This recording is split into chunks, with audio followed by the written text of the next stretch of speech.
Friends, have you ever wondered why some people attract money like a magnet, while others are constantly broke? What if I told you that the key to financial well-being lies not in some magical formulas or secret codes, but in your own mind? Today, we're embarking on an exciting journey through the labyrinths of our consciousness to discover how our attitude towards money shapes our financial reality. Are you ready to open the door to your prosperity? Then get comfortable, because what you'll learn in the next 15 minutes could completely change your life. Imagine that your mind is a fertile field. What you sow in this field with your thoughts and beliefs will inevitably sprout in the form of your financial reality. But before we start sowing the seeds of wealth, let's figure out what weeds might be hindering our financial harvest. The first and perhaps the most insidious weed is negative beliefs about money. Money is the root of all evil. Rich people are greedy and heartless. I don't deserve to be rich. Do these thoughts sound familiar? If so, it's time to uproot them. These beliefs are formed in childhood under the influence of parents, society, and personal experience. But remember, what was true for others doesn't necessarily have to be true for you. Let's look at an example. Maria grew up in a family where they often said, money only comes through dishonest means. As an adult, Maria subconsciously sabotaged all her attempts to earn more, because somewhere deep inside, she believed that becoming rich would automatically make her a bad person. Upon learning about this mechanism, Maria consciously began to work on her beliefs, and her financial situation started to improve. The second weed in our mental garden is fear. Fear of poverty, fear of success, fear of change.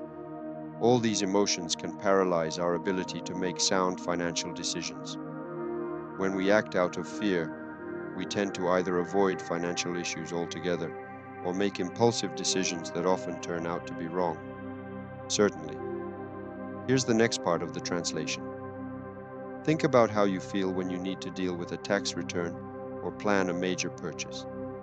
If you experience anxiety or a desire to put it off, then fear is likely influencing your financial decisions. Recognizing this is the first step to overcoming fear. The third weed is limited thinking. Many of us are used to thinking in either-or categories. Either I'm rich or I'm happy, either I work hard or I enjoy life. But what if I tell you that you can have both? Expanding the horizons of thinking opens up new opportunities for financial growth. Let me give you a real-life example. Alex always thought he could be either a creative person or financially successful. He was a talented artist, but was barely making ends meet. When Alex realized that these two things don't exclude each other, he began looking for ways to monetize his creativity. Today, he has a successful online art school and a line of designer products, and his income has increased several times over. Now that we've identified the main weeds, let's talk about what seeds we should sow in our mental field to achieve financial success. The first and most important is gratitude. The ability to appreciate what you already have creates fertile ground for attracting even more abundance into your life. Try to remember 3 things you're grateful for financially every evening before bed. It can be anything, from being able to buy your favorite coffee to paying bills on time. By practicing gratitude, you tune your mind to look for opportunities, not problems. The second seed is positive affirmations. Our brain believes what we constantly repeat to it. So instead of saying, I can't afford this, try saying, how can I earn money for this? This approach stimulates the brain to look for solutions rather than dwelling on obstacles. Let's consider Olivia's example. She dreamed of traveling, but constantly told herself it was too expensive. When Olivia changed her inner dialogue to, how can I save up for this trip? She found ways to earn extra income and optimize her expenses. A year later, Olivia went on her dream trip. The third seed is visualization. Our brain doesn't distinguish between real events and vivid images we create in our imagination. Therefore, when you regularly imagine yourself as financially successful, you're programming your brain to achieve this goal. Try spending 5 minutes each morning visualizing your ideal financial life. Imagine how you pay bills with ease, how you make desired purchases, how you help others. The brighter and more detailed these images are, the more effective the practice will be. The fourth seed is mindfulness about money.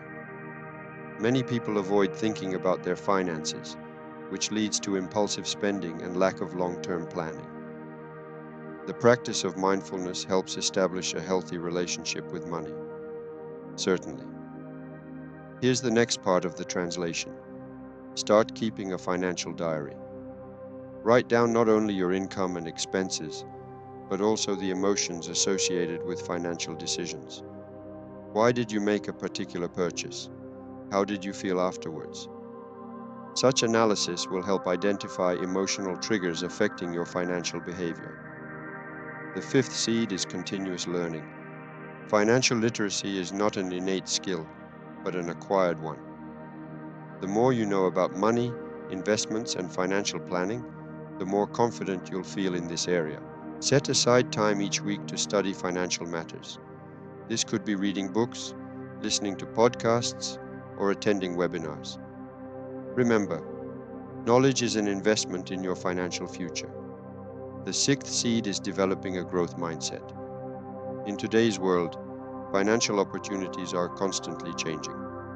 Those who can adapt and see opportunities where others see obstacles have a significant advantage. Remember the story of Sergei, who lost his job during the crisis. Instead of falling into despair, he saw it as an opportunity to start his own business. Today, his online store brings in an income he couldn't even dream of in his previous job. The seventh seed is creating a supportive environment. You've probably heard the saying, "Tell me who your friend is, and I'll tell you who you are." This is especially true when it comes to finances. Surround yourself with people who support your financial goals and inspire you to grow. Join groups or communities where financial and personal development issues are discussed. Find a mentor who has already achieved the level of financial well-being you're striving for. Remember, success loves company. The eighth seed is balance between saving and enjoying. Many people go to extremes. Either they save on everything, depriving themselves of life's joys, or they spend everything without thinking about the future. The truth, as always, is in the middle. Create a budget that includes not only necessary expenses and savings, but also funds for things that bring you joy. This could be a hobby, travel, or just a delicious dinner at your favorite restaurant. This approach will help you stay motivated on the path to your financial goals. The ninth seed is the practice of generosity. It may seem paradoxical, but the more you give, the more you receive. This isn't magic, it's psychology. When you share with others, you strengthen the belief that you have enough resources. Start small. Help a friend, make a small donation, or simply dedicate time to volunteering. You'll be surprised at how this changes your attitude towards money and life in general. And the last 10th seed is celebrating small victories. The path to financial success is a marathon, not a sprint. It's important to celebrate every step on this path to maintain motivation and a positive attitude. Did you achieve your savings goal this month? Celebrate it. Did you manage to earn extra money? Congratulate yourself. Remember, every small victory brings you closer to big success. Certainly. Here's the next part of the translation.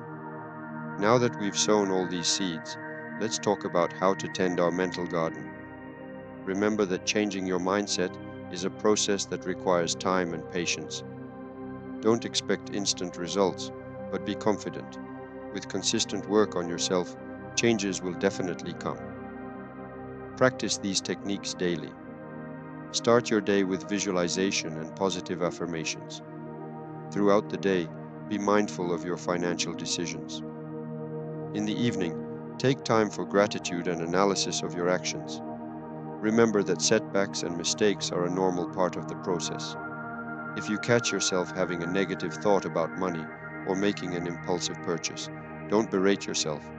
Instead, analyze the situation and think about how you can act differently next time. And finally, be patient with yourself. Changing deeply rooted beliefs and habits is not a quick process.